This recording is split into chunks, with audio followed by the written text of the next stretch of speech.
Jesse Creed. I'm Executive Director of Advocacy.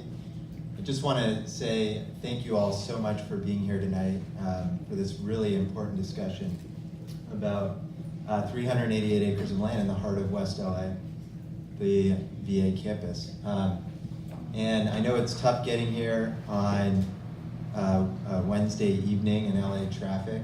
I was saying I feel like a sign that traffic in LA is so bad is when you have to take a pit stop on a trip within city limits, which literally happened to me today. It was maybe the first or second time ever. So I'm going to quickly hand this over to the CEO of Vets Advocacy, Dan Garcia, who is I'll just give a quick bio. If I were to give a real bio, we'd be here until, I don't know, 8:30 or 9 p.m. So real quick, Dan is a Vietnam War veteran. He served in the infantry, and he then went on to have a very distinguished career in civic service in Los Angeles. He was on the LA Planning Commission, the Police Commission, and the Airport Commission, which are probably three of the most powerful commissions in LA city government. And now he is CEO of Vets, and there's many, many, many stories in between, but I will just hand this over to Dan to take it from here. Thank you.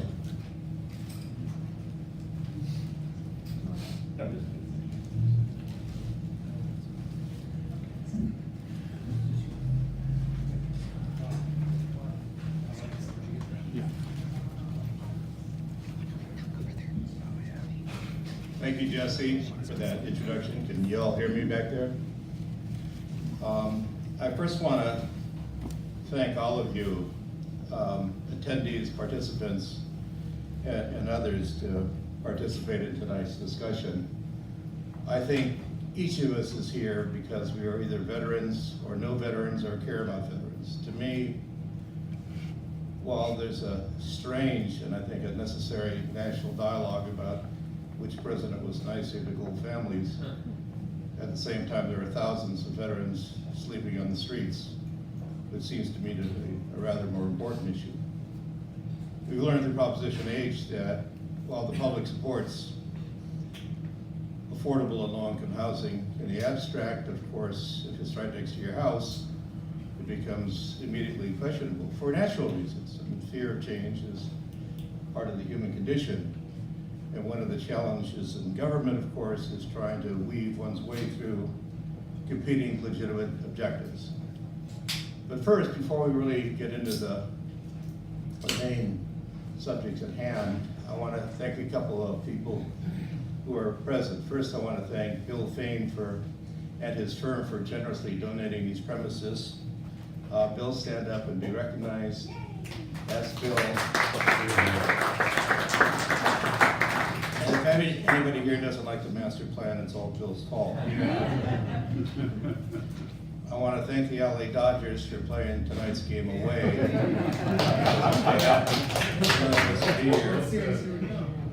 I want to thank the volunteers, each of whom are veterans here tonight, as well as the staff, Jesse and Jim, if he's here somewhere, and Leah Jackson, who's back in Arizona right now. But most of all, our man on the horizon, who's back in the corner trying to hide, and that is Anthony Allman. This is Anthony. We have chosen to forgive all his prior unacceptable actions in exchange for his performance tonight. It was really largely his doing. So, dearly beloved, we are gathered here together to talk about the master plan in West LA. And before we do that, I just want to make some very quick preliminary comments. One is that, just to be very clear, our intent here tonight is to impart information. It's not to bash the VA or anybody else. That is absolutely not our intention.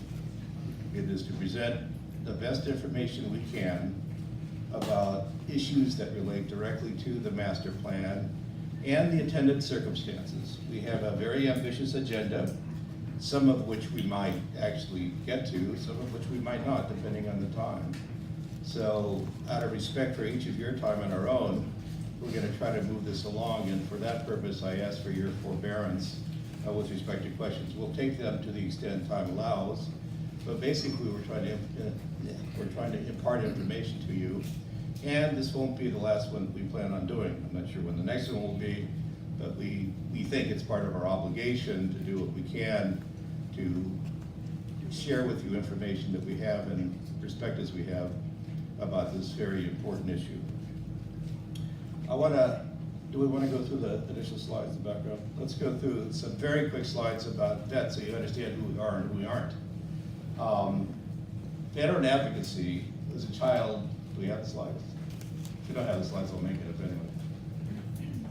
Anthony has the clicker. See, I told you he was critical. I had this portion of the court decision put on the board because there seems to be some confusion about what the court did and didn't say, because it's a little ambiguous. In part because, yes, the court did declare 11 leases as illegal, and by the way, the City of LA's Burlington Park was not a lease, it was licensed, so it was outside the parameters of the court decision, just so you know. But it also makes it very clear, because the court says the court declines to enter an injunction with respect to future enhanced sharing agreements. The court instead leaves the determination of what ESAs are appropriate in the future to the Department of Veteran Affairs in light of the court's order. This is a very important issue. We asked for a stay for an injunction, we did not get it. As a result of this, and at the court's urging, veteran advocacy was formed pretty much to follow the path which was originated by the class action of homeless veterans that brought the initial action.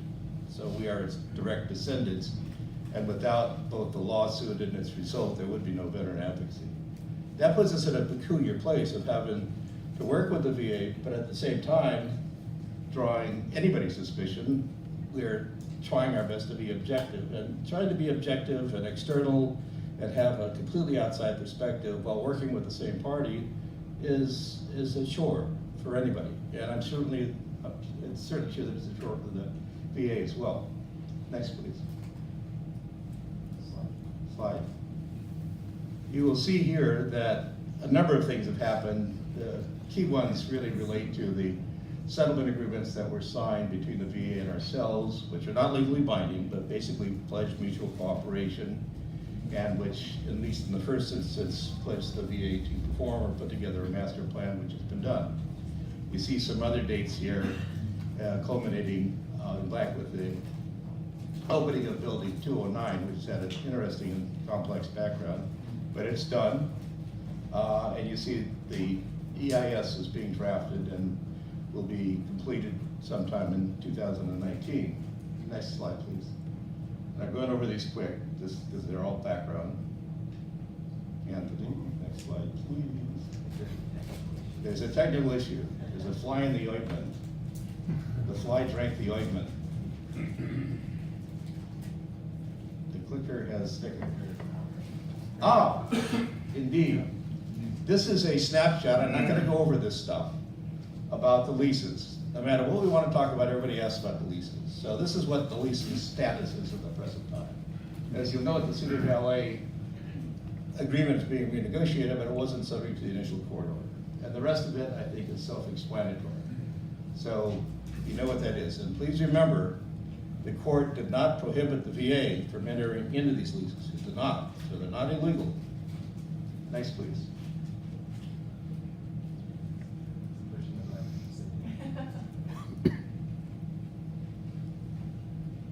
Well, like I said, we're going to move along with the agenda. Ah, here we go. The VA is required to submit an annual report to Congress that contains various elements, use of the elements. We can make, by the way, if you contact our office, and we'll give you some contact information before we're done, we will put this up on our website, Anthony, if it isn't there already. So it will be totally available to anybody who wants it. Next, please. So our master plan discussion tonight will talk about process, project structure, project approach, and public statements. And I'll introduce the panelists in a moment.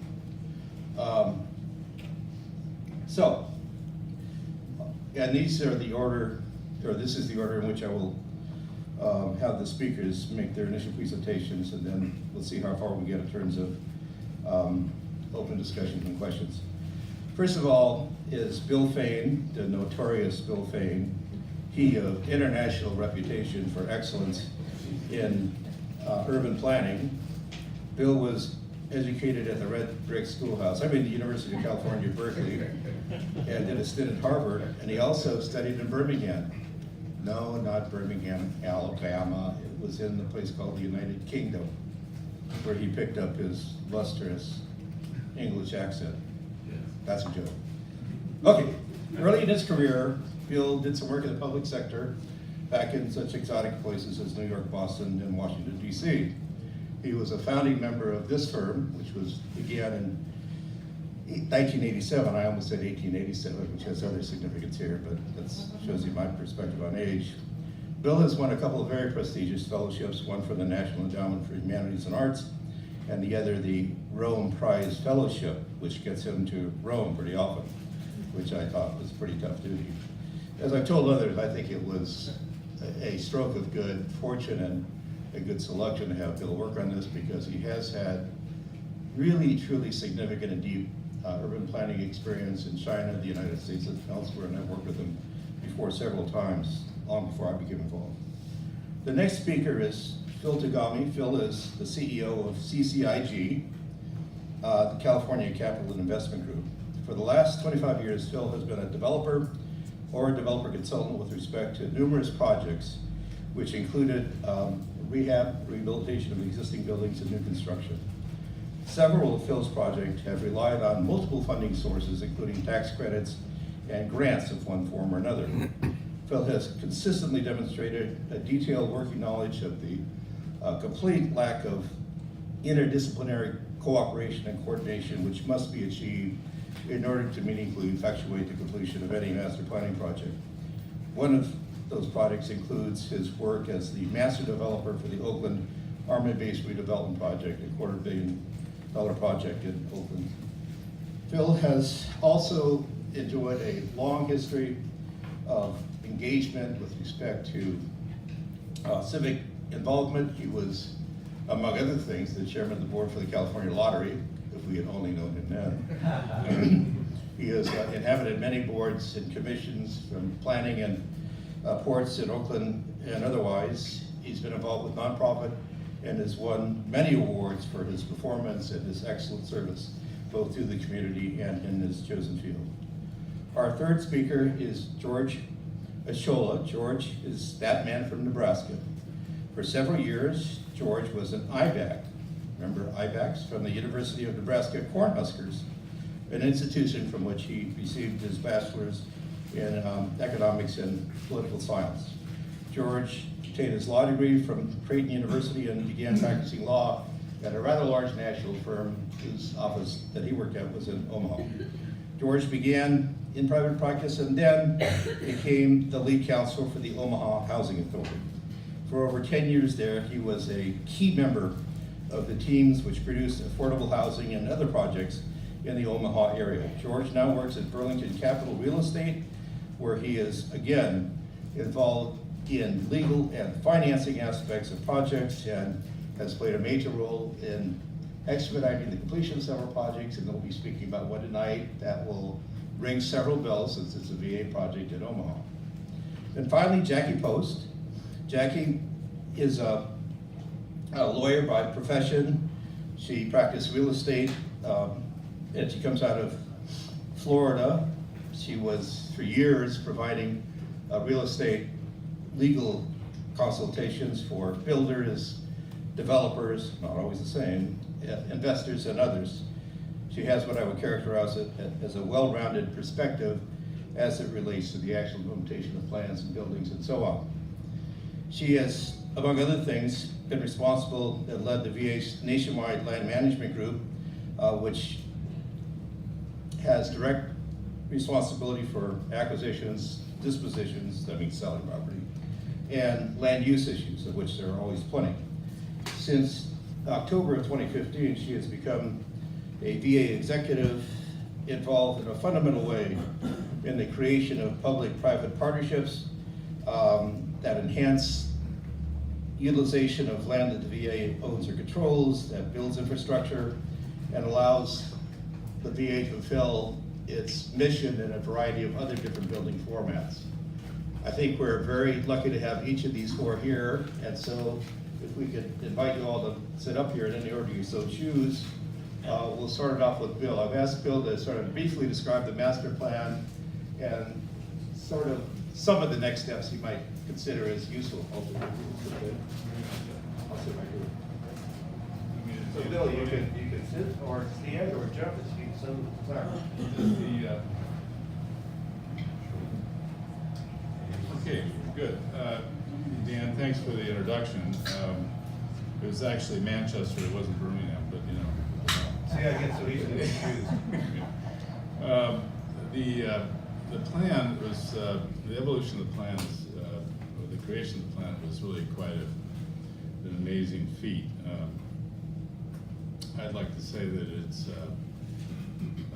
it's the creation of a new neighborhood in the city of Los Angeles, and it's a veteran-centric neighborhood.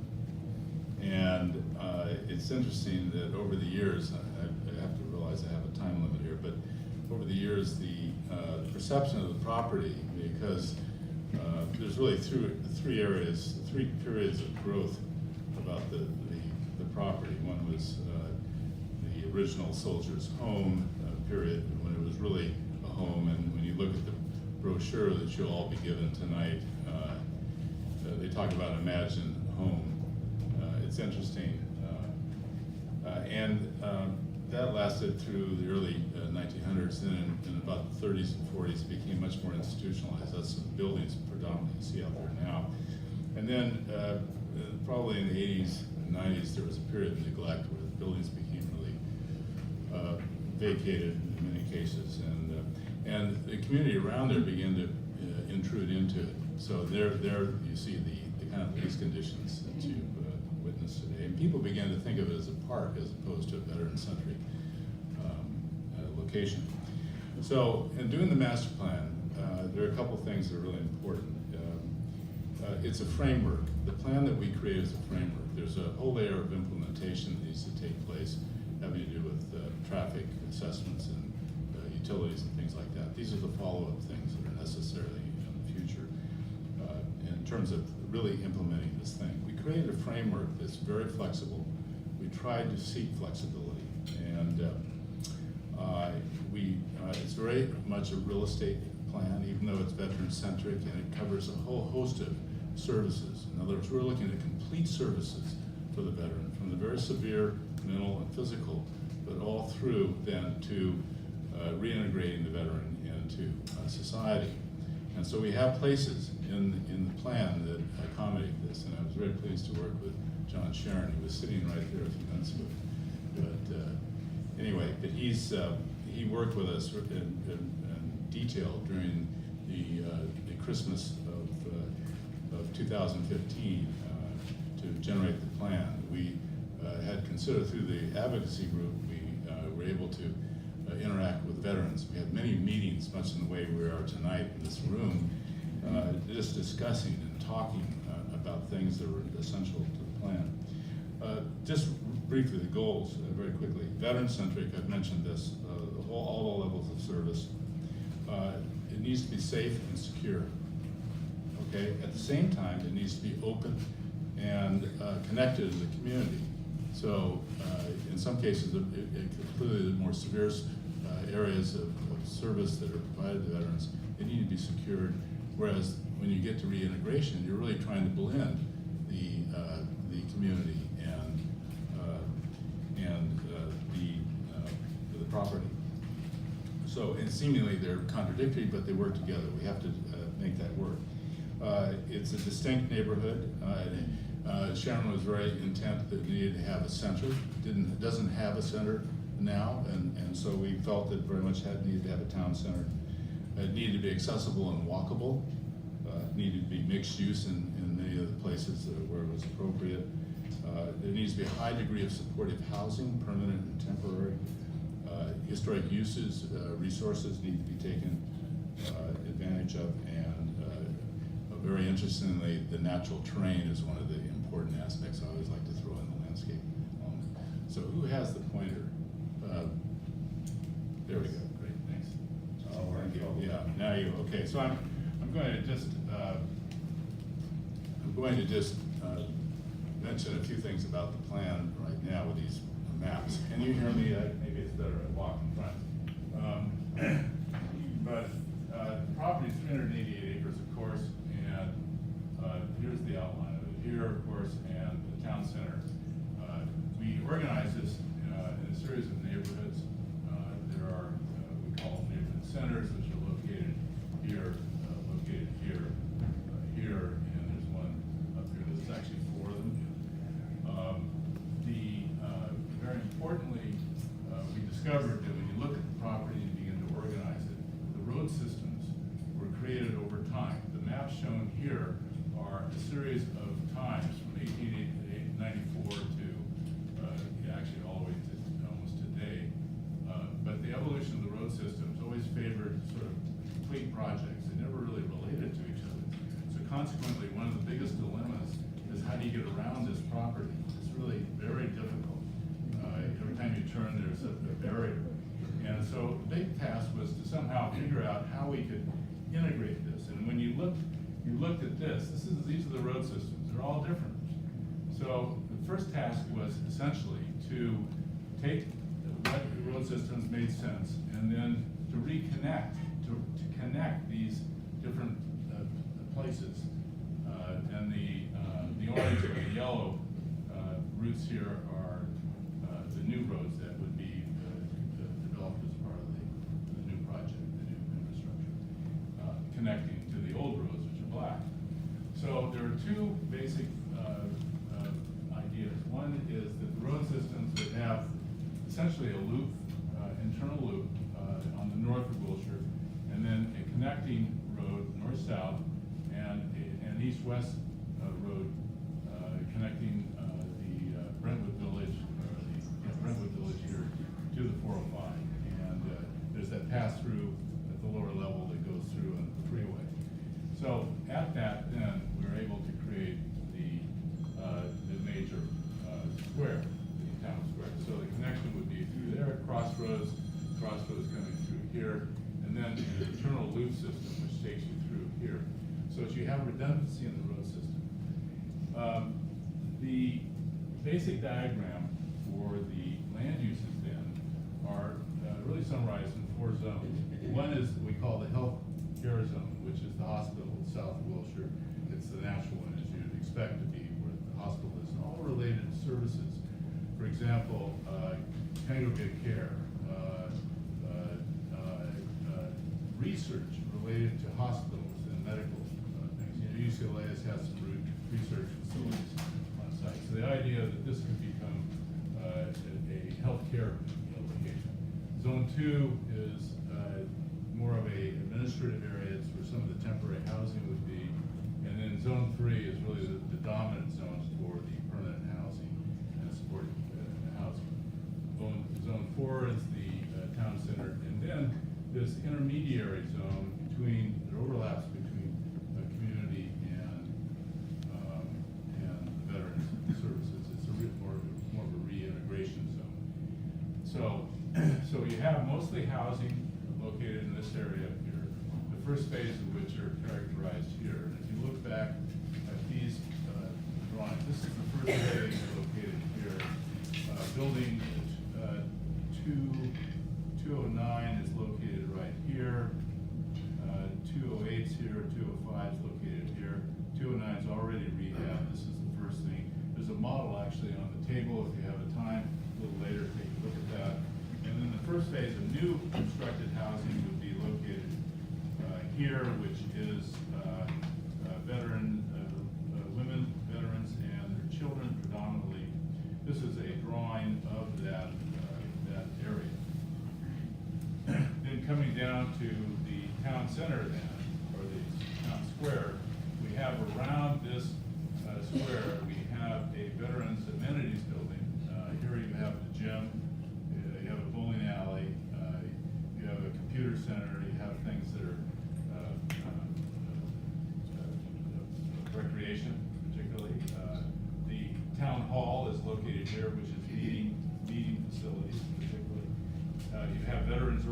Communications building immediately to the north here, and legal services located here. This happens to be a police head building. It's something that was being programmed early on as part of the plan here as well. There's Veterans Museum located here. So the town center is on the brow of the hill. You might say it's on high ground. The lower ground is we call the reintegration zone, which is located here, and this is where there's this overlap between, let's say, job training, continuing education, and we call it the Veterans Law District, and we like that idea. So it gives you an idea of the neighborhoods we have here. Very importantly is the metro is located here, and as a direct connection, we're proposing a direct connection to the Veterans Loft area as well as the healthcare area. So that gives you a brief overview of it, and trying to stay on time. Bill, you're saying, Bill? Good evening, everyone. How you guys doing? You okay? Yeah. All right, making sure those not knocked back there. I'll make loud clapping sounds. Close your eyes. A few years ago, 2005, I was down here in Southern California doing some work for the California State Parks with one of my colleagues, Bobby Shriver, who then was off to a meeting regarding the West LA Data Center. And it became a conversation that we would have over the course of years to follow, always as a part of how are you, how are the kids, how's the family, how's the VA project, what's going on with this. It was part of the conversation. So about 2 years ago, he started this conversation, he was telling me a little bit of master plan they were doing, and I started asking him some questions, and then he said, hey, why don't you come join me down here at a meeting at Johnson Fain, take a look at the master plan, tell me what you think. And so he gave me a copy of the plan, and I read it, and I was like, wow, this is great. And he goes, really, you're always so critical, you're not gonna criticize. I said, look, no one does anything of significance by themselves.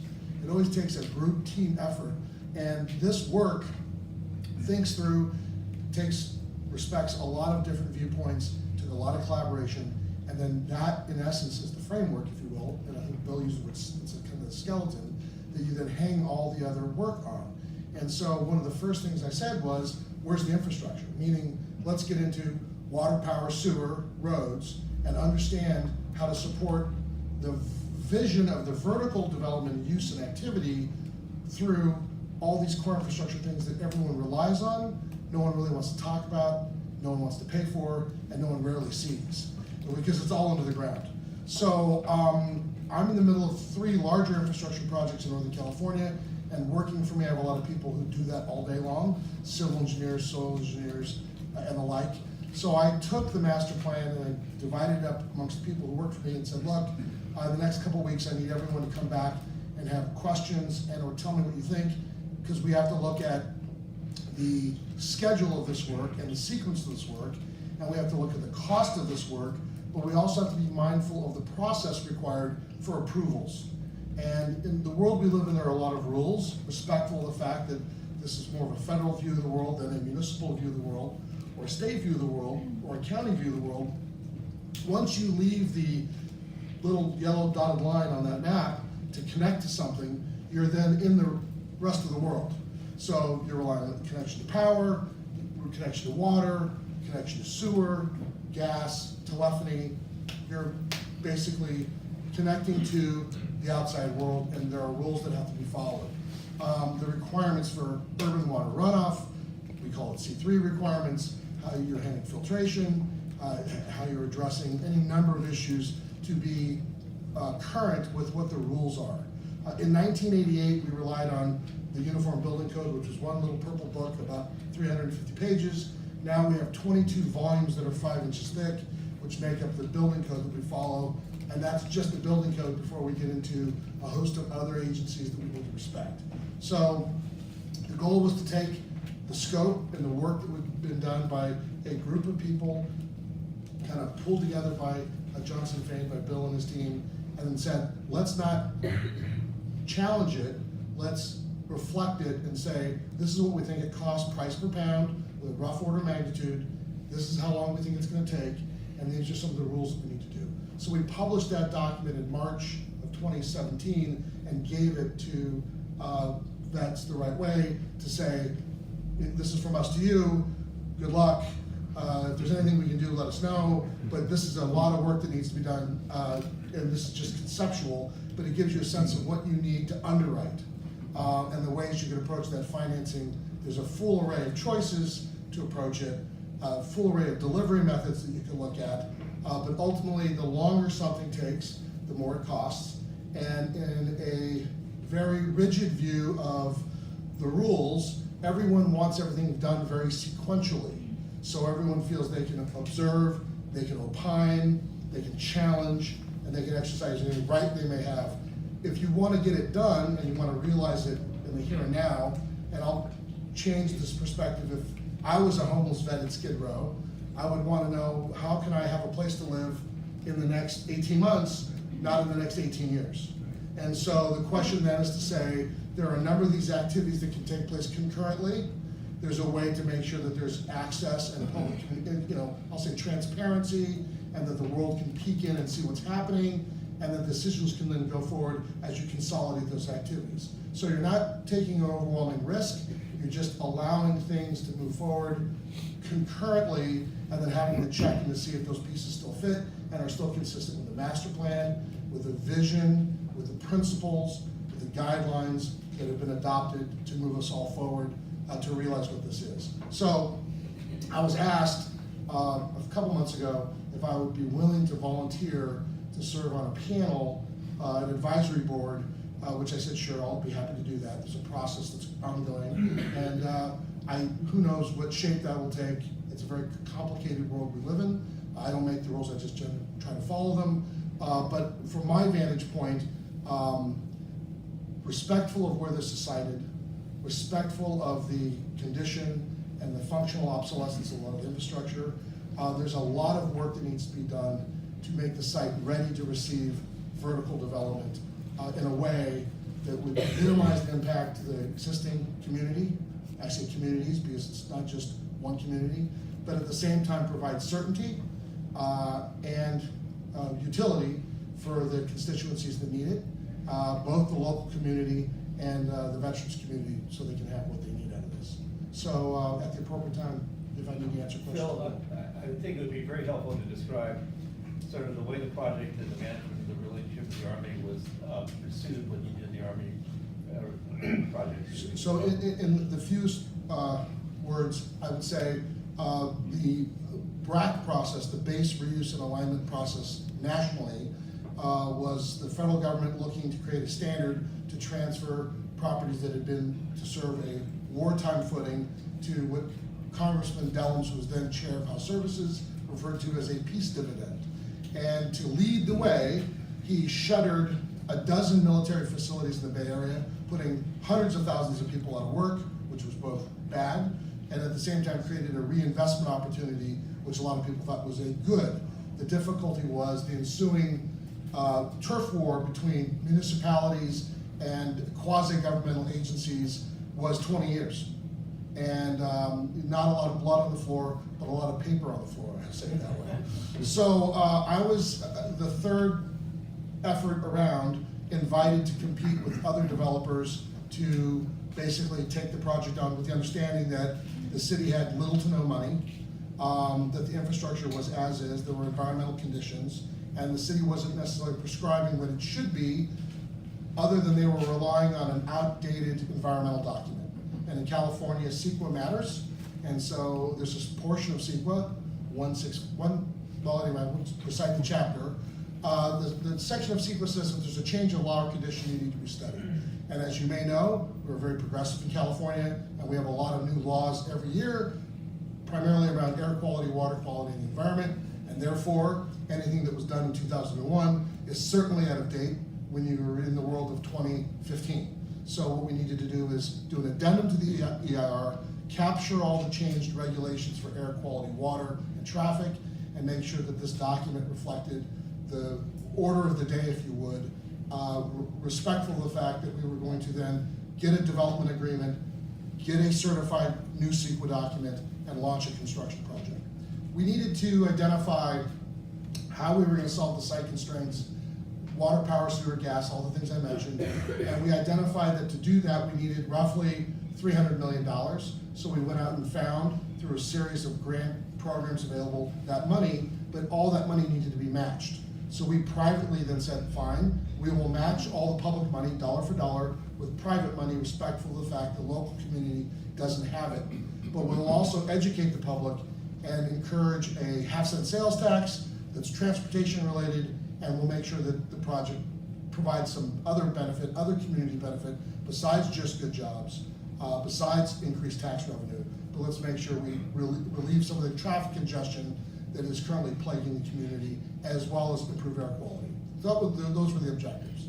So in brief, we were part of a process. We started that process in 2007. We got control in 2012 and certified our environmental documents. Broke ground in 2013. In March of this year, March of next year, we'll be finishing the infrastructure. And probably sometime around 2020, we'll be done with all the work that had been anticipated. So 13 years would beginning to end. The transfer of the property from the federal government to the state, and from the state to the city of Oakland and the Port of Oakland took place in started in 1997. So the event horizon is quite long. So for those of you who are at the beginning of this process, I look forward to seeing you in 20 years. For those of you who have been in this process for a while, hang in there, you can get it done. Thank you. Before we go on to George, there are a number of you standing in the hallways, and there are at least 10 seats up here. Please, feel free to join us. I promise that I won't bite. I can't speak for Jesse, but seriously. Okay, George. Thank you. Can you first explain what an IBAC is that's different than a running back? An I-back is different. No, an I-back is a version of a running back. It's called an I formation, where you have a quarterback, a fullback, and the I-back is right behind the fullback. He does the I. There's an I-back. So it's a straight line. You're probably wondering what is a Nebraska developer doing in a West LA project? I think that's probably a lot of people's questions. And to give you a little background, since this famous Bobby Schreiber guy seems to get a lot of people involved in this project a lot of different ways. Yeah. So, Bobby Schreiber was having a conversation. Apparently, he's good friends with Howard Buffett, and Howard Buffett is the son of Warren Buffett, who is fairly well known around the country and around the world as one of the richest men in the world. And Warren Buffett happens to be a good friend of our chairman and CEO, Mr. Mike Yanni, who's a former veteran himself.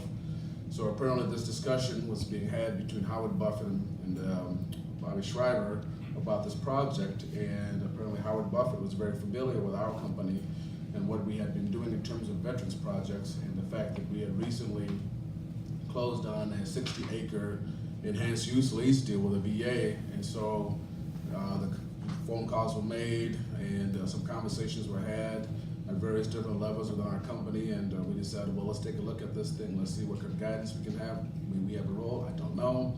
But it seems like a lot of the things that Phil and Mr. Fain have talked about, Mr. Johnson have talked about, it sounds like a lot of that you've already gone through. And so, the Victory Project, I want to talk a little bit about itself. Now, that's 60 acres. It's not 300 acres. So it's a much, in scale, it's much smaller. But I think some of the things that you can take from what we did there can be extrapolated and can be applied to this project. I think some of the things and some of the agreements that we have with the VA can work here. I know we were working under a different statute, but when I've read your West LA VA statute, I do not see why, there can be some creativeness that can allow some of the things that we did as part of our project to be done here. And so basically what we did is the 60-acre, we had the old, what we call the VA hospital location in Lincoln, Nebraska. It's the main VA campus in Lincoln, and they serve about 15,000 to 20,000 veterans on an annual basis, quite a lot smaller than they do here, but it's a lot like this property that it is in what we call prime real estate in Lincoln, Nebraska. Whoever bought VA land did a very good job, So in Lincoln, Nebraska was no different. So what happened is, as part of similar to BRAC, at some point in 2010, 2011, the VA went through a similar process, and through that process, they came through this enhanced lease process, where the VA was allowed to go out and see competitive bids from developers to go out and take control of some of VA property, excess property, and to develop those property in ways that would A, hopefully benefit veterans, and B, take those properties off the VA's hands so the VA was not stuck with the upkeep and the maintenance of some of the old properties that they had. And so what occurred there in 2011, the Lincoln VA lease was out, and we were not the original bidder on that property. The original bidder on that property is one of our local small nonprofit foundations. How and why they chose to try to bite that tiger, I still do not know why they did. But having really next to no development experience, they jumped off the ledge and they got it. Now they got it, and then they had to figure out what do we do with this. So they looked to us as an experienced developer, because that's one of the things that we have done. We have done some homeless veterans housing in the area. So they looked to us as a developer in terms of what we could do to help them develop the property, meet their obligations to the VA, and that kind of started the whole enhanced use lease negotiation process. It's a complex process, a lot of, like the BRAC process. You've got the federal government, you've got the state government, you've got the county, you've got the city, and then you've got us as the developer, and then ultimately, the VA has to be part of that component. So we had several discussions, and after 6 years, we're ultimately able to close on that enhanced use lease document with the VA, which I think is a very good document, and I'll talk about some of the key terms that I thought were key to our project that I think would be beneficial for this project in terms of moving forward. Now, our project is 60 acres, and it focused on 3 core elements. Number 1 was medical care.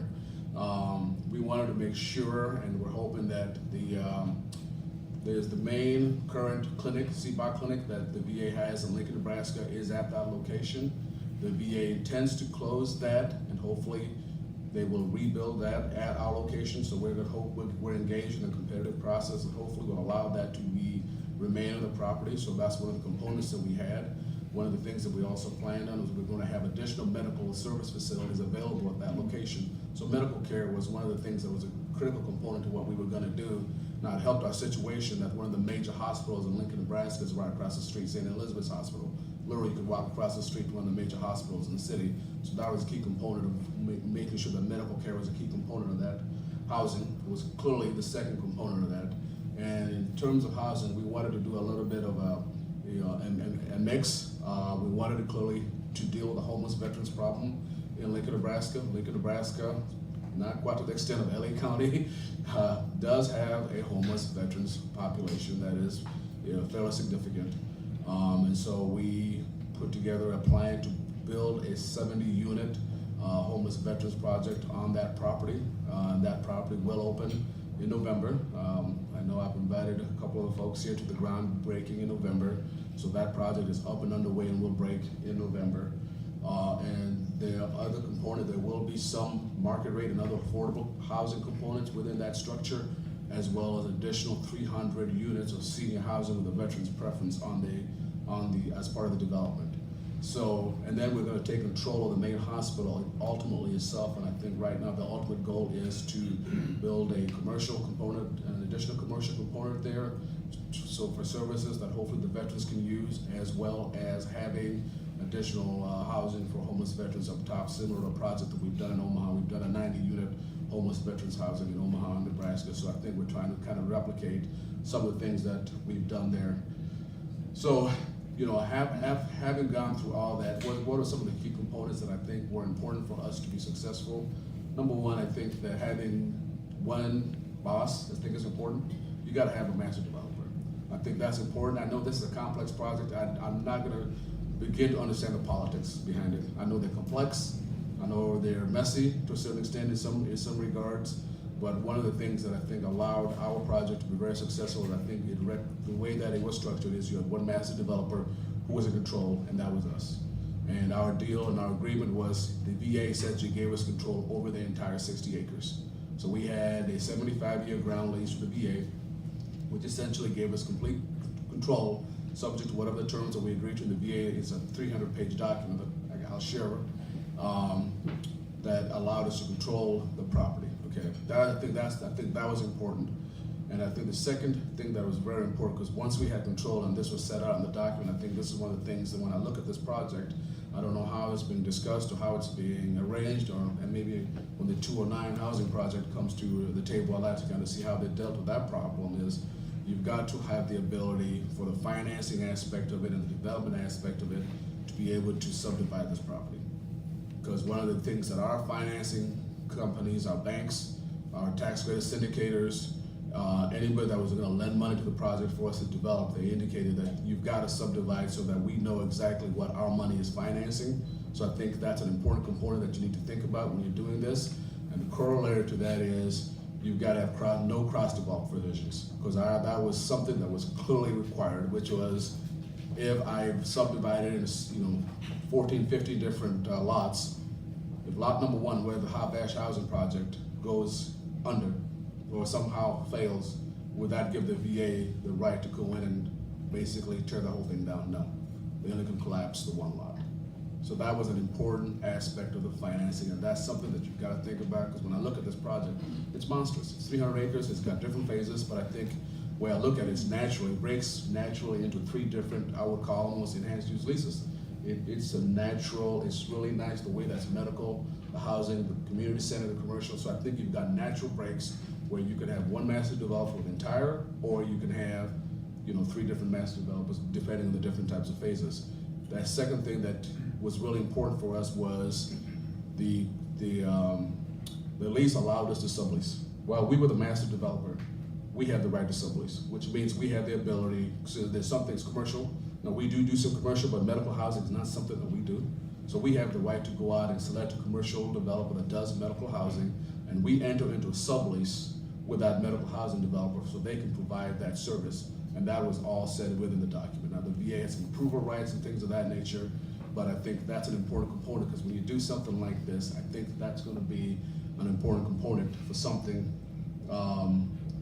that I think when you're doing something this large, I think the ability to sublease for whoever has control or whoever is doing that project, I think it's important, because I think it's too big unless you've got some, I know you've got some very large developers in this community, but in my opinion, it's just too big, especially some of the infrastructure costs and some of the other things that Phil was talking about, for one developer to take on. But the ability to sublease, I think, helps you dissipate a lot of that cost and allows you to take a little bit more risk on to the property.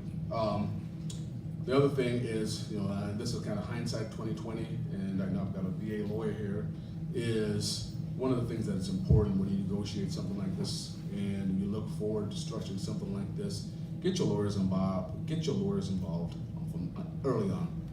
Because I think one of the problems that we had was we would negotiate with a very able VA development team, and then the lawyers would come later on. So basically we had to go back and, I hate to say re-educate or bring them up to speed, and that was a lot of the things that slowed down a lot of the process.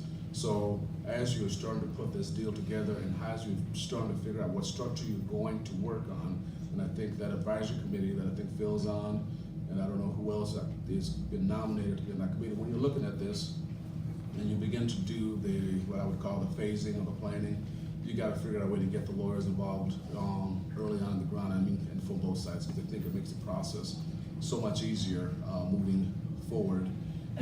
Because I'll admit, we had some very able people on the VA enhanced use lease side, and at times they were at odds with their own lawyers, because the lawyers were not in on the ground to understand the deal structure and understand specifically how the deal was structured, why we were arguing for what we were arguing for. So I think that's an important piece of the structure. And the other piece was, I know, and I think it's very beneficial, and I think you guys have already done this, is getting your city and your county and your state support is important, especially helping the financing and the infrastructure. I think that's very important. I think one of the other pieces, as far as the public supportive housing for your veterans, I think getting your state financing agencies for your tax credits, that's an important piece to see what kind of set-asides they can provide you, or what kind of financing mechanisms they can make available to you as part of financing your housing for your homeless veterans, as well as your local housing authority. I don't know, the LA Housing Authority has been involved in a lot of this, but the project-based vouchers that come with the VA VASH housing support is a critical component for some of these veterans housing projects. You just got to have them, and you got to have those folks in committed early on, like we did with the Lincoln Housing Authority. It was critical that we had them involved early on to let them know exactly what the project was about, so they could set aside a certain number of vouchers for us to make sure that we had rent stream for those residents that were coming into those projects, because no lender is gonna lend you money to build a project that does not have a rental income stream. And what the vouchers do is they give you that rental income stream, and the housing authorities generally control those through HUD. So I think those were some of the key components that we had as part of our project. That's true. We'll take questions. Are you happy or sad that we put you left? No, it works. I'll be brief though. Okay. Hi there. I will be brief since we're going on 8 o'clock. But I just wanted to say that it is wonderful to be here.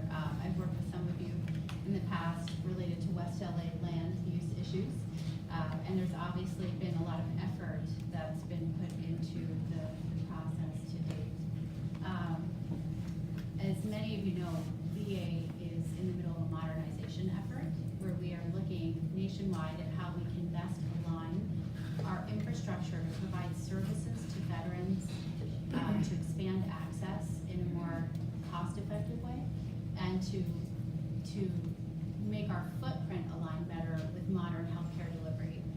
As some of the panelists mentioned, a lot of our facilities date back, 100+ years ago, and that's how we've ended up with these beautiful campuses that are in the middle of what is now an urban center. West LA being no exception. So, with that, I do think it's important to note that as an agency, and if you all can hear me, I'm gonna move this over here. As an agency, we have very limited real estate authorities that allow us to effectively use our property. In the private sector, if you have a master plan that you would like to implement, it's typically as easy as putting together a structured proposal, finding funding for it, going to a board if you have one, and getting sign off and moving forward. And some of the challenges that we have as a federal entity that other federal and state entities also share is that we typically have funding constraints, and we also have a process, a funding cycle of appropriations. So for projects that are over, in our case, for construction projects that are over $10 million, we have to request a specific authorization and appropriation from Congress of funds to work on that project if we wanted to build something ourselves. So here, with the recent legislation that's passed, we are able to use that enhanced use lease authority in a way that I think is helpful toward accomplishing the goals that have been stated. So, I think that we are here, I'm here to serve as a resource and to provide any help from the real estate standpoint that I can. We envision this campus as a blueprint for what we hope to see with regard to our infrastructure development. You've heard some of the challenges with our current infrastructure. The developers would shake yes. And it's true. I mean, in order to go vertical to build housing units, we have to have the power, the water, the sewer to support that. And those financial challenges we have at this campus and at others as well. What I thought might have come up during the previous presentation but did not was that we were lucky enough to obtain legislation that doesn't necessarily impact the EUL potential here, but it did allow us to enter into a public-private partnership with some of our partners in Omaha. And because of that partnership, we are lucky enough to be receiving a new ambulatory care clinic on our campus next to our hospital at less cost and at a faster rate than it would have taken us to accomplish.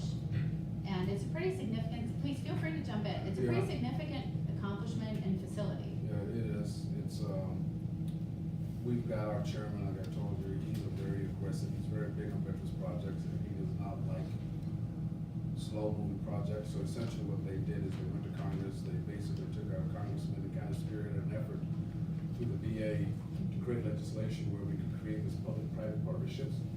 So essentially what we've done is, the Omaha Philanthropic Community has essentially created a nonprofit. The nonprofit has essentially went out and raised, $50 or $60 million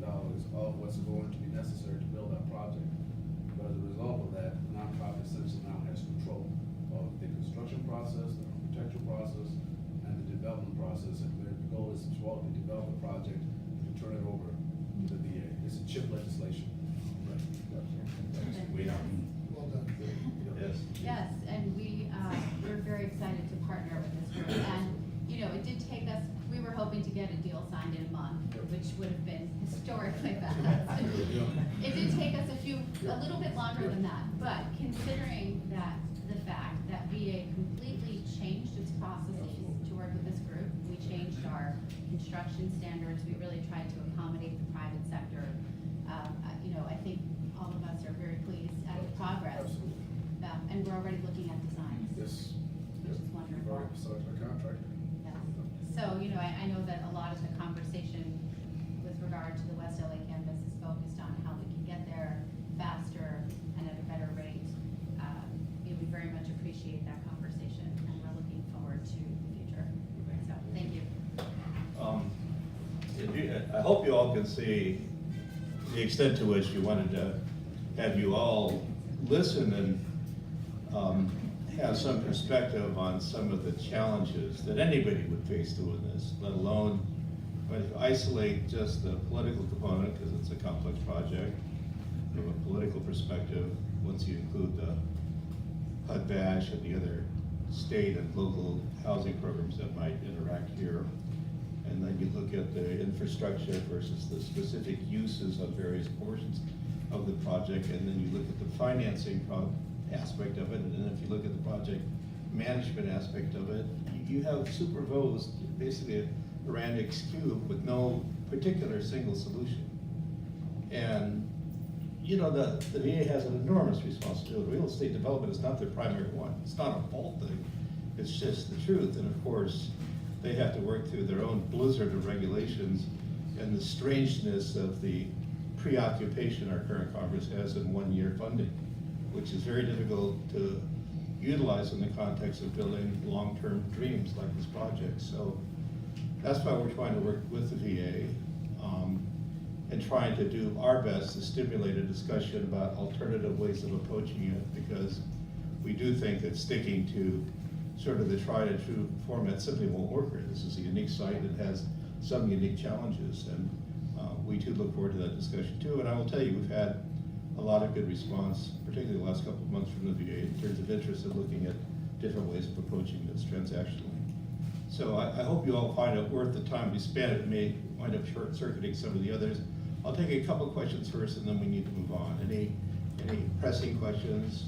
Like I said, we will make whatever information. Of course, we've gotten the materials from Omaha to some large degree, and others we've talked to. So, but please, sir, question. I just have a simple question about the city plan. Is there any like a convenience store there? Oh, yeah. Plan? Yes. Yeah, there'll be retail. Yeah, the whole idea is to make it to some degree a self-sufficient community, so you can Yeah. buy things on campus as well, not just the type of cafeteria you have there, but maybe some, you know, brand names or whatever. And just But that's, add, it should probably be a vet-owned, Yes. vet-operated I'm just gonna say that. as well. That's our hope and our dream. There Now, but you heard, you know, we might have to have somebody who's, God forbid, a commercial interest building it, so, but we'll get there. Yes, go. I was just gonna say that there are a couple of opportunities. For example, the barracks, you know, the barracks is one of the 5 original buildings, and we plan to relocate it just a couple hundred feet into the town plaza and become a coffee shop, just for instance. And of course, the village up here at Sunset, up near Sunset is, they have an issue of parking. So we thought that maybe this could be one of the peripheral parking structures. And also in the base of it, it could be retail, feeding off of the village area, which is really quite active. And they'd be all better in serving retail uses. So that kind of, those kinds of uses were really much in the vision of the plan. I think Dan, one of the biggest dilemmas I like to present is that the enormity of the size of this is really, Yes. it's really large, and it's very. But some of us have been involved in bigger projects. We have, but I might say that focusing on a project or as, you know, services are really important to the veterans. So the idea of a project is very important. But on the other hand, you also need to build the roads, the infrastructure. So you've got these two things going on. You're servicing the land with Yes. infrastructure, at the same time you need to continue the project. Now, one of the things that's. Which is why you need to have interlocking project schedules, with the infrastructure schedule being the critical sort of performance factor. Yeah, but some of the roads need to be modified, and if you don't modify them, you're gonna build out the opportunities for other future. Bill, we have jackhammers and some shovels for your staff. Yeah. One more question? If not, thank you for your patience, and Jesse will conduct the rest of the program. Thank you very much. Thank you. Thanks to our band. Let's give a round of applause.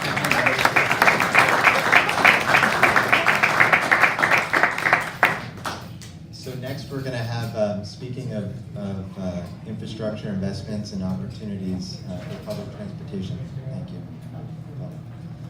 We're having Metro give a presentation on the plans for the Purple Line on the campus. For those that don't know, the terminus as planned right now for the Purple Line is on the campus itself, and there'll be a switch yard underneath the campus or somewhere around that area. I'm not quite sure exactly, but we're going to find out. So, Eric and Jody, if you guys want to do the honors and come up and present to us. Is this gonna go on? It will. We're setting it up, and May take 20 you have to minutes. point it at the projector, otherwise it doesn't. Okay. Hi, so while that's coming up, can you all hear me? Okay, great. Ooh. Hi there, I can, no, that's not us. There we go. That's the one. Yay.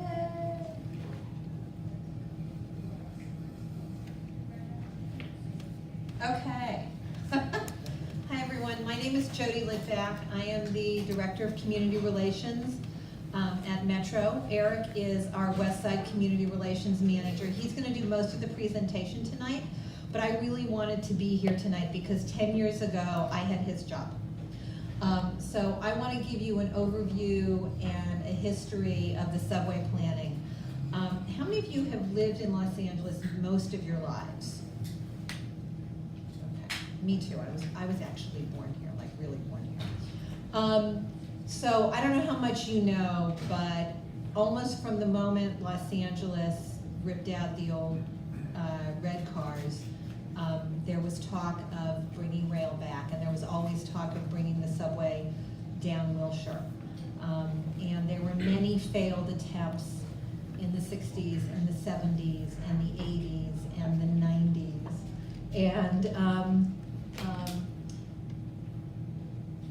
finally, as we got to the middle of the last decade, the opportunities began to emerge. You may recall that Mayor Villaraigosa campaigned talking about the subway to the sea, and so almost exactly 10 years ago, it was fall of 2007, we began going out and doing the environmental planning for this project. We didn't have any money for it then. And then in 2008, the voters of Los Angeles passed Measure R, which gave us the local funding to get this done. It wasn't enough to do the subway to the sea, but it was enough to go to Westward. I am not upset about that. That is 9 miles extension from where we are now at Western. And, 9 miles of subway is pretty good. Westwood, most people think of as east of the 405. But very early on in the planning meetings, I don't mean the public planning meetings, we would get together every week, a whole bunch of us around a long table, and we would roll out these pieces of paper. And I was one of the early ones, not alone, and I want you to think it was a big battle, who said, we gotta get over here. Shame on us if we build this amazing transportation facility and we don't serve this campus. We have got to serve this campus. And I'm really proud to be a part of that. Oh dear.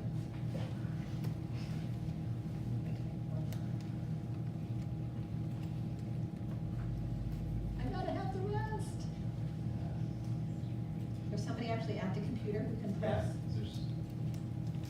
Is this over here Or is it just press page down? Yes, I can. So this really is going to be a vital transportation link to the emerging veteran community. the first speaker in the last session really talked about having a way for, for people to get off the campus, which is really going to be important. This is going to improve access to and from the VA campus for patients who have to come, as you know, from all over Los Angeles. I don't know the numbers, you probably all know better than I do. I have to assume that the veterans community has a higher percentage than the rest of the population of people who are transit dependent and who have their own mobility issues, and this will greatly improve that for them and for all of us. And for the residents who, as they are able to go out into the community and go for social engagements and job opportunities and educational opportunities and cultural opportunities, for family and friends who are going to visit there, and for staff who come to work at the facility. Where's our board? Right there. Oh, okay. Yay! Sorry, I forgot about that. It will provide improvements to the regional transit network. I don't know how many of you can see this. Oops, sorry, I'll hold it here. This is the transit network, the rail network that didn't exist back in the 50s and 60s and all of that stuff. That it exists now and we're building out now. So you're gonna be able to go a lot of places. There's going to be, as I said, improved connection to the regional transit network. I talked about educational opportunities, cultural and entertainment centers. When it's complete, it's going to be 25 minutes all day, every day. Not all day, we don't run overnight, but we run pretty late, to downtown. If you take a bus now, it's probably 2.5 to 3 times that long. And if you drive at rush hour, I don't need to tell you. Eric. Eric's going to take it from here. You're going to see him more often than me, but because I have this history, I really wanted to be here tonight, and as I said, I'm really proud to be a part of this. Thank you very much, Jody, and thank you guys for having us out here this evening. We're really thrilled to be here and happy to be a part of this and make this presentation.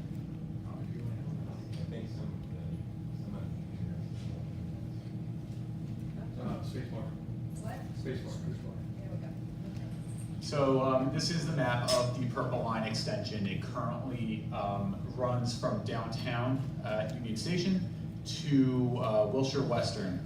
And the Purple Line extension is being built in 3 phases, or 3 sections, I'm sorry. The first section, currently under construction, runs from Wilshire Western to La Cienega with stops at La Brea, Fairfax, and La Cienega. Section 2 runs from La Cienega to Century City with stops at Wilshire Rodeo and Constellation Avenue of the Stars. And Section 3 runs from Constellation to Westwood, or to the VA hospital with a stop at Wilshire Westwood. Now, a couple of caveats. Number one, I have heard that VA hospital is not the preferred nomenclature for this stop, and we get it. And I can say with a great deal of certainty that by the time this train line opens, we'll have a proper name for it that everyone's a little happier with. That said, we're bureaucracy. It's going to take a little bit of time. Appreciate your patience with it. And another quick caveat as I do the rest of the presentation and for whatever questions come afterwards. We are currently under procurement for this project, and as a result, we can't talk about some of the things that are not already in the public domain because we want to protect the integrity of the procurement process. So if we reach the point where you ask a question, I say that's a great question, unfortunately I can't share too much more information about that. That's why I'm not just hiding the ball for the sake of hiding the ball. Sorry. Okay. And this is pretty much the Word version of the slide that we just looked at. It's got the same basic information. We got a 9-mile extension, the sections that's broken into. This was environmentally cleared as one project in 2012. However, it was broken into sections for funding purposes. And we're going ahead and making some progress with that. The one kind of additional thing here is that I'll call your attention to are these numbers down in the corner and the big asterisk next to 2024. We were tasked with getting this project ready to be open for the Olympics when we were in the running for the 2024 Olympics. We've been awarded the 2028 Olympics, and we're pressing ahead. We want to get this done as quickly as possible. I think one of the earlier speakers mentioned earlier, quicker is cheaper, so we're trying to push ahead in that regard, and we're going to get the project done as quickly as we possibly can. We have been working closely with the VA, their master planners, and Metro over the course of the past few months to ensure that this project is delivered consistent with the master plan. That's looked like quite a few meetings that range from a number of things, including, hey, what's in the ground where we're going to dig? And how are we going to conduct outreach to ensure that folks know about the work that we're doing well in advance? Maintaining access, and these are the kinds of things that we are focused on right now and working through some of these issues. We're also talking about what is construction going to look like during construction, and what is the footprint going to look like when we're all done. Brings us to next slide. This actually looks good, big. I didn't think the purple would come out as well. What you're seeing up here is the station footprint as it is outlined in our current procurement documents. The purple is what you will see on the surface. This dotted area over here is the station box, all underground. So these purple spots, this area right here, that's basically where the transit plaza is going to be. You can hold the microphone. And then you'll see around the sides, there are some smaller purple areas. Those are what we affectionately refer to as appendages, but more realistically, that's things that make the station work, like ventilation and emergency access, which we need to make sure we have in place. You will notice, see, I listen to my boss. Over here, we have a bridge that goes aerially over the ramp so that folks coming in off of the bus can get off and cross right over without coming onto campus. We have another bus rail interface up there, so folks would walk up Bonsall and be able to come up here so they can hop on the bus and keep heading west. Is that Wilshire? Yes, I'm sorry. This is Wilshire Boulevard running east-west right here. Sepulveda on the right? No, this would be the 405 right here. These are the ramps. I apologize. I forgot to put the label for Wilshire Boulevard on there. Wilshire. Yeah, so this is the edge of the ramp of the 405 and ramps to get on the 405. Wilshire Boulevard right here. Bonsall down here.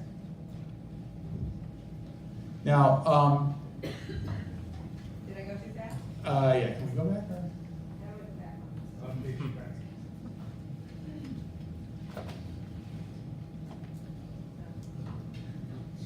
Okay, we're all done. So I have to bring this up because I have a feeling that I will get a question about it later if I don't.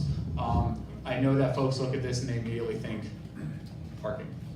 And I will tell you that in almost every conversation that I've had at the VA, what I hear is, you know, you're not building parking for the customers coming to ride the train, right? And at this point, not a fight that we're willing to have.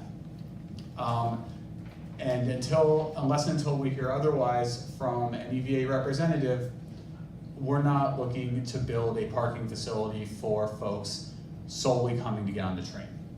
Now that said, this station, folks will come to this station because they will, quite frankly, prefer the 25-minute ride across town than fighting their way down to the 10 and across town in traffic. And we are well aware, and this has been in conversations with the VA, that there have been, that you know, when this is built 6-7 years from now, there will be folks that come to get dropped off by their spouse, by an Uber, by a driverless car. And the last thing we want to do is find ourselves in a situation where Bonsall becomes a parking lot where people are getting in and out of their vehicles and holding up traffic through this main artery of campus. So we are exploring creative solutions to try to figure out how to avoid that.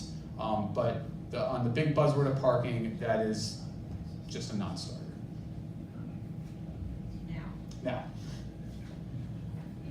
And then I just wanted to also touch on the fact that we're not just building a train station. We have a commitment to the veteran community, and we want to be a part of the veteran community, and we want the veteran community to be a part of the Metro community. Now, these are not the only programs that we have with outside groups. We have other small business programs as well, but this is a priority for Metro to ensure that those that have served their country and taken care of us are given opportunities at Metro as well. This is a reflection of the not just the fact that our big boss, his first name is retired Command Sergeant Major Philip Washington, but because it is a reflection more of our board priorities as well, in that we've gotten the nod from taxpayers, not just to build our system, but really invest in our community. And part of investing in our communities is reaching to those small businesses and members of the communities and making sure that those tax dollars flow in that direction. And with that, the next slide is just my contact information. I'm here to be a resource. I've been working with Anthony, and I'm happy to work with anybody from the community, field any questions I can, and help out as we move forward and work together to build this station. We're going to hold questions to the end, if you don't mind. Great. We're running a little behind, so I just wanted to. But thank you, Eric. Thank you. I really appreciate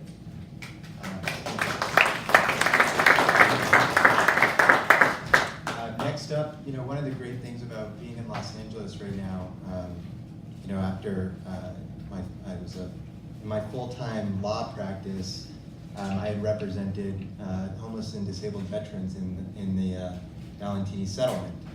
And one of the really extraordinary things about being in Los Angeles right now is that the local community is investing heavily in homelessness initiatives. And it's incredibly exciting to be in Los Angeles at this time, to work with a community committed to fighting something that is not only a moral issue, but it impacts the quality of life for every resident in Los Angeles. So we have someone from the county office, Leticia Colchado. She's part of the Homeless Initiative, which is coordinating the county's effort to spend what we approved in Measure H, which is $3.2 billion, $3.5 billion, depending on how confident we are as consumers and spend our money on retail. So Leticia Colchado is going to give a presentation on combating veteran homelessness through Measure H. Great, good evening. So again, my name is Leticia Colchado. I'm a member of our county Chief Executive Office, the Homeless Initiative team. It's my pleasure to be with you today to share with you a little bit about Measure H, kind of some background of the Homeless Initiative, and then more importantly, how Measure H will support veterans that are either at risk of or experiencing homelessness. So how many of you are familiar with the homeless count? So as you know, the 2017 homeless count shows, that there continues to be significant increases in homelessness. Homelessness continues to be one of the most significant issues facing our region. There was a 23% increase in both countywide and the number of percentage of homeless individuals who were unsheltered. Also notable in this year's homeless count is that the number, there you go. The number of people who are experiencing homelessness for the first time increased by 32%. So that shows that despite our efforts, despite a lot of coordination, people are still falling into homelessness. And so if there's ever a time for increased collaboration, innovation, and strong partnerships, the time is now. And I think that our team has really focused on that. So while homelessness is unacceptable for any population, homeless counts numbers for the 2017 homeless point in time count reflect that there was a 57% increase in veterans experiencing homelessness, with 73% of those veterans being unsheltered, which means they're living on the streets.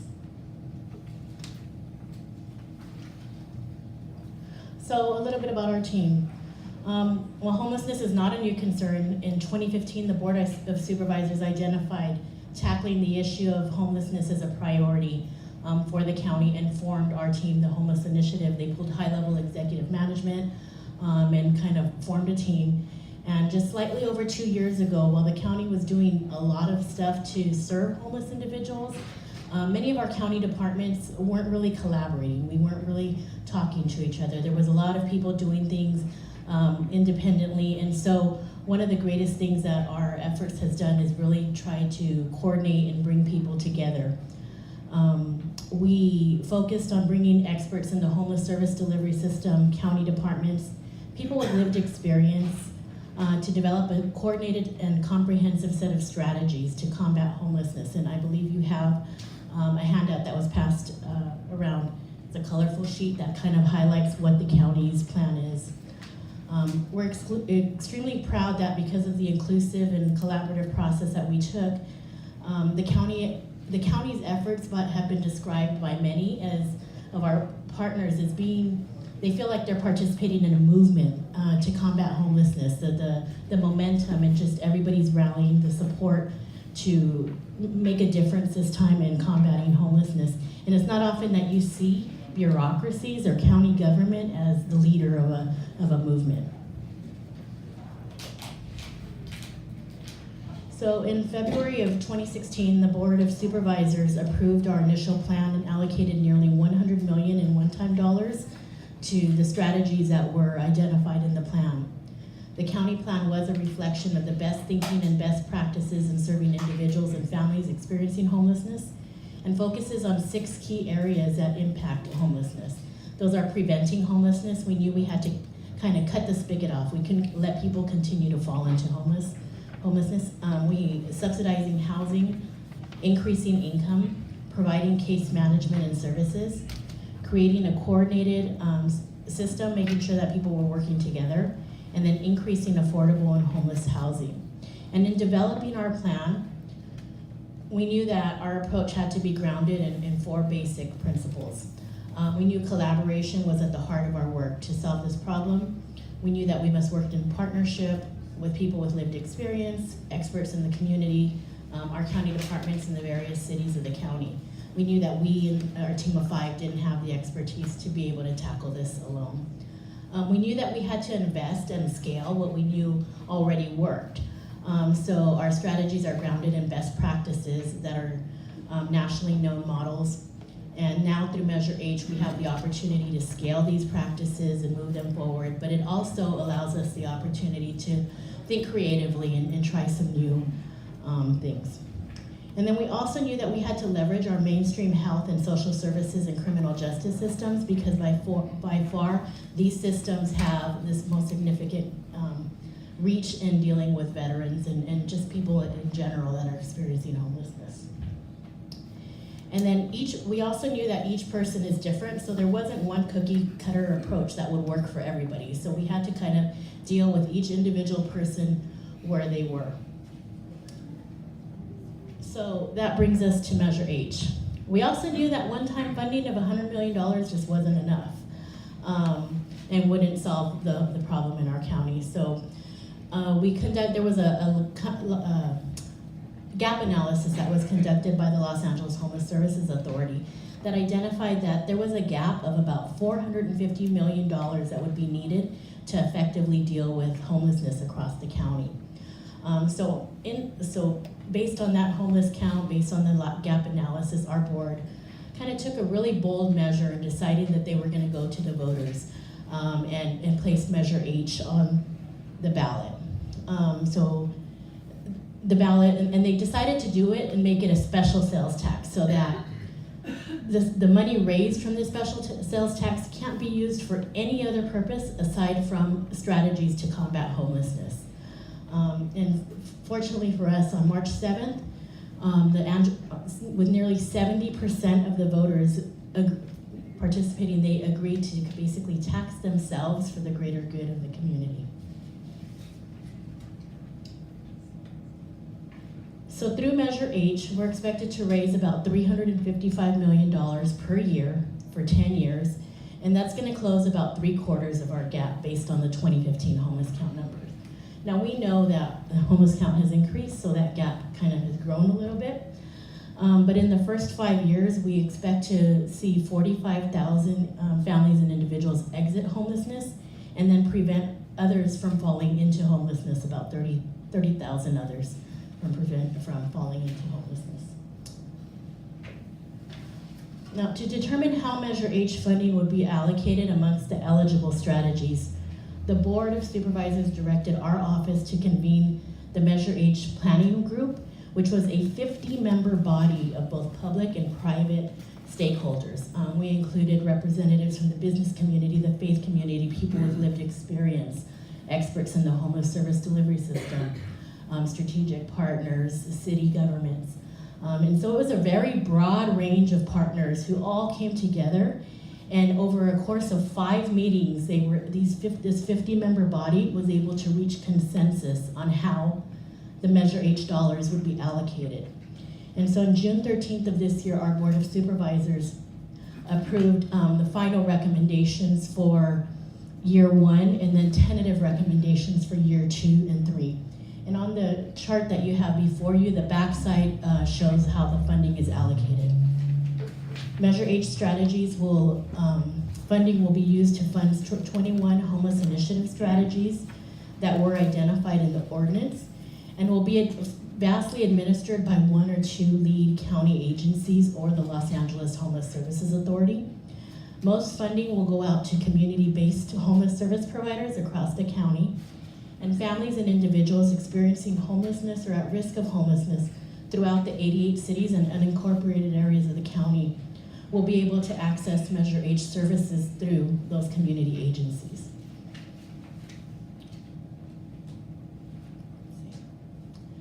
So though many of our strategies are not exclusive to serving veterans, or to actually any one population, veterans will have access to the broad range of services. These include strategies to prevent homelessness. These include strategies to support a veteran's access to housing. So if you have a veteran who has a VASH voucher, there's a strategy that focuses around landlord incentives and making it encouraging landlords to want to rent to voucher holders or federal subsidy voucher holders. Strategies that strengthen our coordinated entry system, which will help veterans navigate the system better, there'll be housing navigators and regional coordinators that can assist a veteran or anybody experiencing homelessness to access homeless services. And then there's also strategies that increase shelter and rapid rehousing. We're also enhancing partnerships with the West LA VA campus and through Strategy D7, which was to provide ongoing subsidies and kind of case management services. We've provided some Measure H funding to enhance case management services funded through VASH that are currently being provided in Building 209. So we're supporting the 54 units by providing some enhanced case management dollars. And that is to make sure that veterans that are housed in permanent supportive housing on the campus are able to access the same level of services that someone who would be accessing permanent supportive housing outside of the VA campus. And then we do have one strategy that is specifically targeted for veterans, disabled veterans, and it's our countywide benefits entitlement services team. Now, our CBEST teams, through a partnership between the Department of Military and Veterans Affairs and the Department of Health Services, we have teams available in every service planning area of the county and in every DPSS General Relief District office that are there to support any veteran that needs to connect to veterans benefits. They will assist with providing, pulling medical records, and at the same time, they're also assessing maybe if the veteran isn't quite eligible to veterans benefits or may not, also assessing SSI. So they're kind of working on a parallel track with the goal of increasing income for the veteran so that they can, determine what the best services available are for them. And so, this is our information. I want to say that, we're very focused on being as inclusive as possible. And making sure that the voice of people with lived experience is in everything that we do. We have a representative. Through our work, we've also formed the Lived Experience Advisory Group with LASA. LASA chairs this. And there's veteran representation in that as well.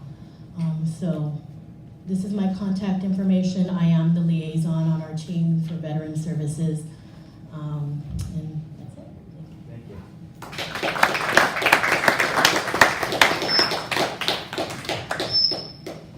The feedback is kind of intense. Thank you, Leticia, and it's, I just want to say it's been really a pleasure.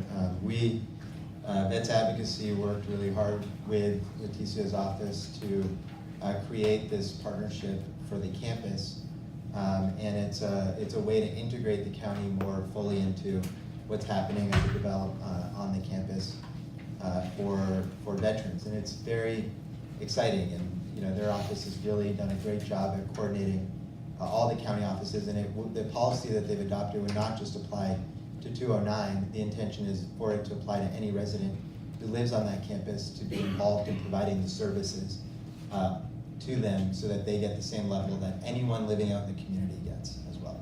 So with that, we also have Aaron Criswell from Step Up on Second, who is the initial operator of homeless housing on the campus, to give us a little rundown of what it's been like being the first EUL enhanced use lease on the campus pursuant to the West Los Angeles Leasing Act of 2016. Thank you, Aaron. Okay. Good evening, everybody. I know we're short on time, so what I'll do is I'll just kind of skim through this, but if there's anything anybody would like any more information about, please feel free to stop me and let me know. So Step Up on, is that one? Oops, there we go. Okay, there we go. Okay, so Step Up is a housing provider, a housing co-developer. We're a mental health organization, so we've been serving the population of the most chronic and in-need folks in the community for many, many years. We currently have 5 permanent supportive housing projects in Santa Monica, and 3 in Hollywood, and of course 209 is one of our newest, getting ready to open Step Up on 26th in Santa Monica in the next couple of months once we get that rehab done. In addition to the projects we develop, we also house many, many folks in scattered site housing through subsidies and provide the ongoing supportive services to meet the needs. We embrace the housing first and harm reduction models to work with the most chronic folks and match the needs of that they have with the services once they're in our housing. Enter Building 209. So if you're not familiar with some of the details, it's a 55-unit property with a mixture of 1-bedroom and singles, large community meeting rooms. One of the units is for our live-in resident manager who functions with the property management components. And we targeted the most chronic and vulnerable folks, veterans, close proximity to the VA hospital, 55 and older, chronically homeless, and physical health or mental health issues. Many of you are probably familiar with this history already, but the Shangri-La construction was awarded the enhanced use lease. They partnered with us to do the services, which is our area of expertise.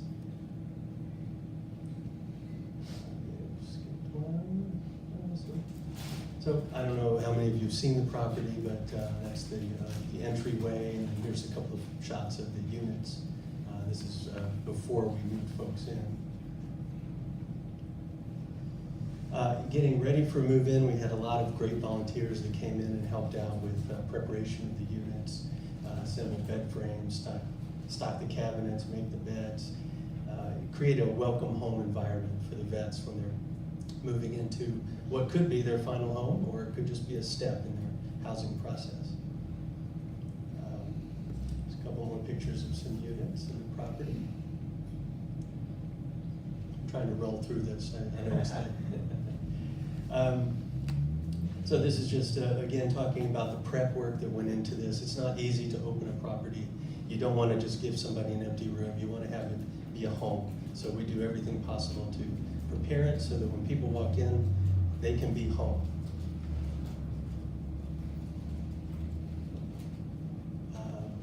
So we had many volunteers from many groups within Los Angeles that came and helped out with the setup. And it was only through their assistance that we were able to get everything in place by the time we opened. Some of you may have been in our ribbon cutting ceremony where we had VA Deputy Secretary Scott Blackburn and Monty Williams, one of our tenants, who Mark is our Director of Veteran Services from Step Up.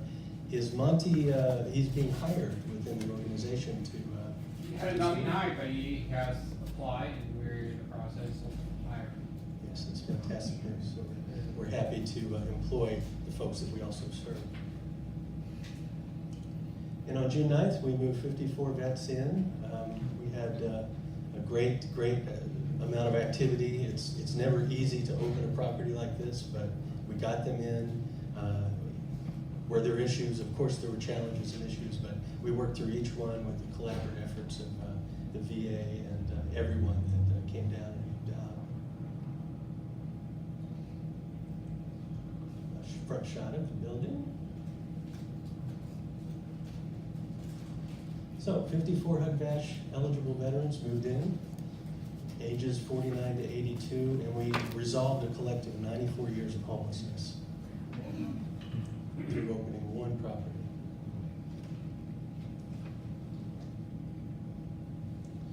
So on-site Step Up specializes in services and support services that help folks improve their independent living skills. So we do things called life skills or activities of daily living. We coordinate with mental health and VA services, crisis intervention, support in educational groups, transportation, food management, shopping assistance, tenant advisory committee. Tenant advisory committee is a group of elected representatives of tenants. So they get to have a strong voice in the types of services we offer, in the way things are operated, even in impacting some of our property management roles and decisions. So it's a very powerful group, and it's still developing now, but we have a lot of good, strong voices in the veteran community there. Space bar. Leticia, will you push the space bar? Thank you. So funding, this was already mentioned, but just to really point out that the VA kicked in some extra funds for us, and we still needed a little bit more to bring it into parity with some of those scattered site services. And so Vets Advocacy was great, and we got those Measure H dollars, which then came in to bring it to an equal footing. And we want to also thank Department of Health Services, where we push those dollars through our existing contracts with them. So just made the invoicing, it just made everything work. So we're really thankful for that. And what we are going to do with those funds is to hire a vet to enhance our services and offer peer level services to the folks in the building. So we're really happy to be able to augment the services that we have with that. Okay, we hit again. Next steps, now we're looking forward to 205 and 208. And we are very excited to be able to provide the services there and to triple the number of veterans that we can house on the campus and get them permanently off the streets and out of homelessness. So I think that's all. Thank you very much.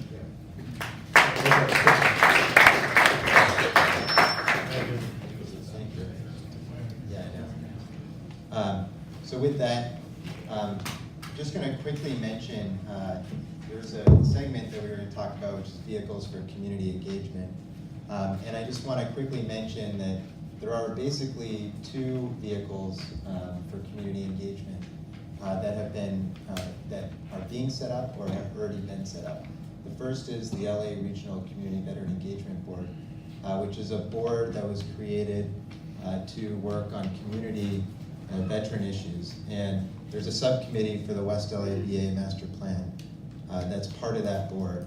And we've been handling a number of issues related to seeking community feedback and communicating with the VA leadership who meets with us on a monthly basis to understand how a lot of these implementation issues impact what's going on the campus. The other is a board that's created by the West Los Angeles Leasing Act called the Veterans and Community Oversight and Engagement Board. That's a long title. And that is a federal advisory committee. And one of the key distinctions is that board advises the secretary directly according to the law, whereas the CVEB is something that is more grassroots, it's more community-based, and is more organic and works directly with the local leadership. So just wanted to mention that because there's been some confusion in the community about what the distinctions are. I think a lot of the distinctions will probably crystallize as both boards operate in practice, but at least in terms of the framework, that's the case. So I'm going to open it up to questions for any of the speakers in the latter section, and let them speak and answer the questions as appropriate. Yes? Have the members of the oversight board been named yet? I don't believe so, but I shouldn't be the one talking about that because I'm not running the process. I don't know if no, okay. They've not been named yet. Because?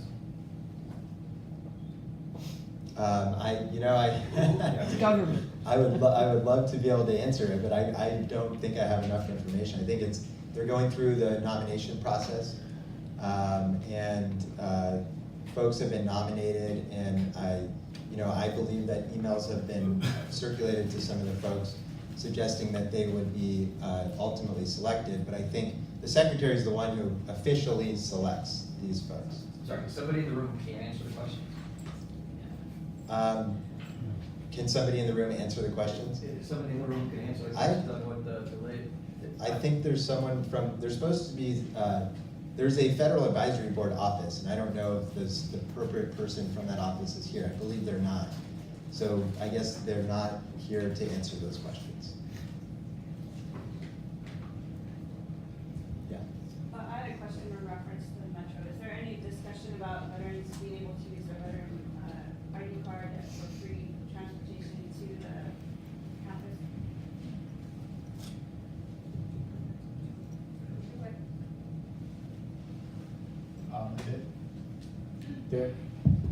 There hasn't been discussion at this point. We're literally in the planning phases of building the train out right now. Yes.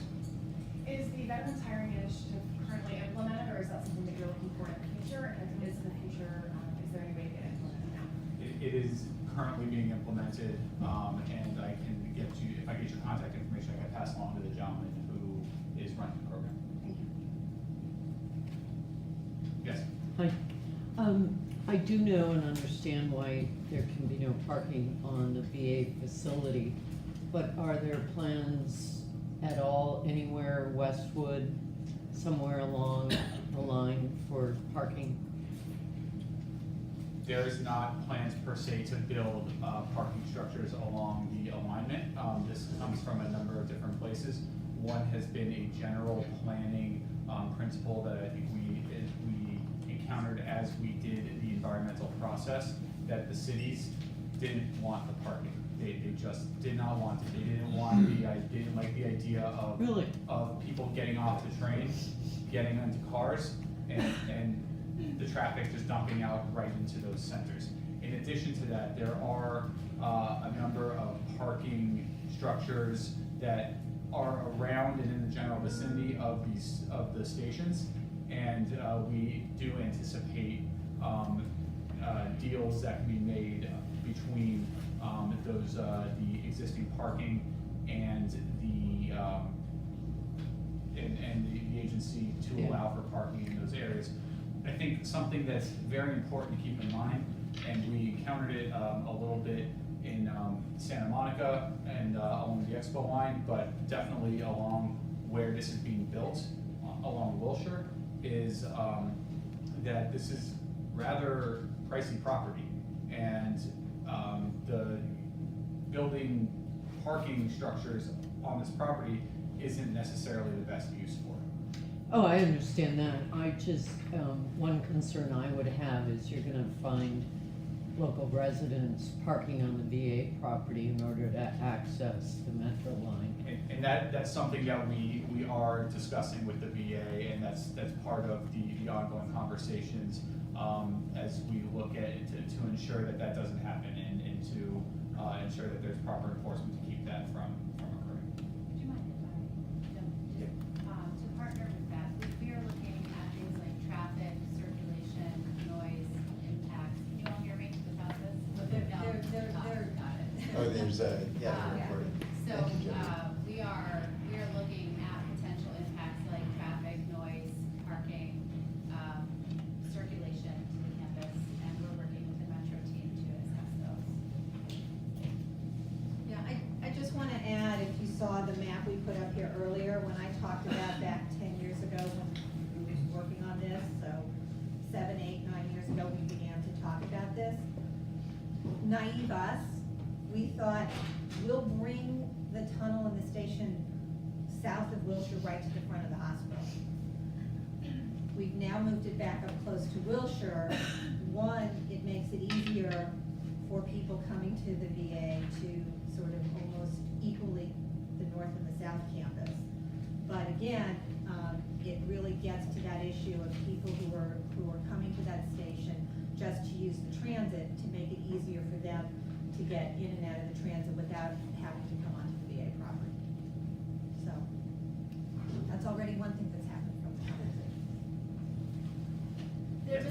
There was some talk in the master plan that there might be a purple line station at the community center on the campus.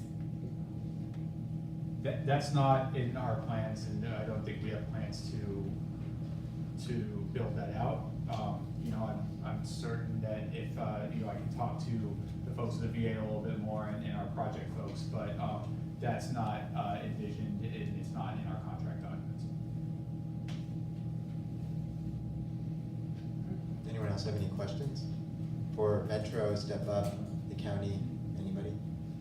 I have a question for Step Up. I think it's great, the program that you did. I mean, I was looking at it just smiling. It's great work. What are the requirements of the veterans that work there, and do you have access to sober living counseling as well? Yes, we do. We provide substance abuse counseling here.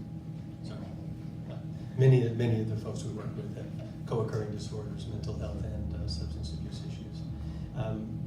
With regards to employment, they just need to meet general standards for employability. So we hire many people in recovery for mental health issues and veteran background, anything that can provide that peer direct service of lived experience that they can share with the folks that we serve. And if we're interested in volunteering, we can talk to you. Absolutely. Yeah. Thank you. So, if there are no more questions, Bill. Yeah, maybe use that. Sure, yeah. My question has to do with the pedestrian access from the station, both to the north and to the south. If you're a handicapped veteran in a wheelchair, do you have a convenient way of getting access to the hospital, for instance? In our look at the station connection is that it appeared that the primary concern of the Metro was to link to the bus stop so that people could actually access the station from other locations to the west or to the east. And what seemed to be better, if possible, is to link under Wilshire in a pedestrian route, but it takes more capital and it probably takes more effort and planning, because otherwise it's pretty difficult because of the elevation of the hills going up towards the higher ground area.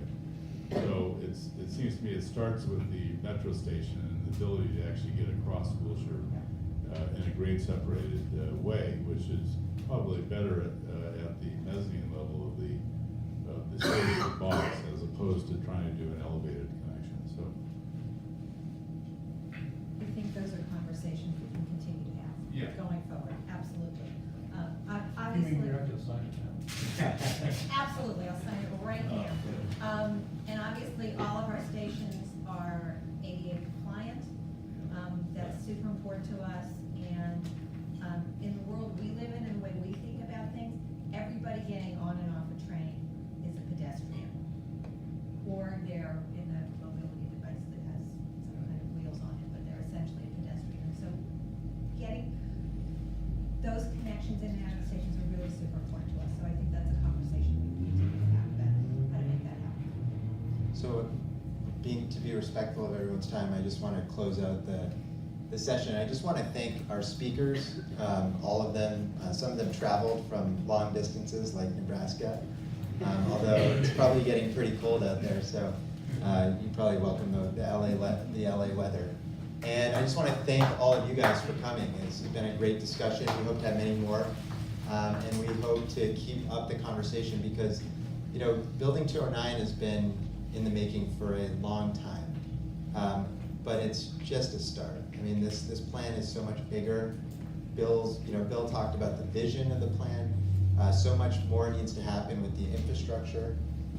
You're talking about ADA compliance of the stations. The whole campus needs to be brought up to ADA compliance, including making sure we pave the roads correctly, making sure that there's sidewalks that aren't broken for residents to go from the station up to the campus. So all these infrastructure discussions are so critical to so many other issues that we've talked about. So I just want to thank you guys all for coming, and I'll be sticking around, Dan will be sticking around, the vets team will be sticking around until the last person leaves. So thank you.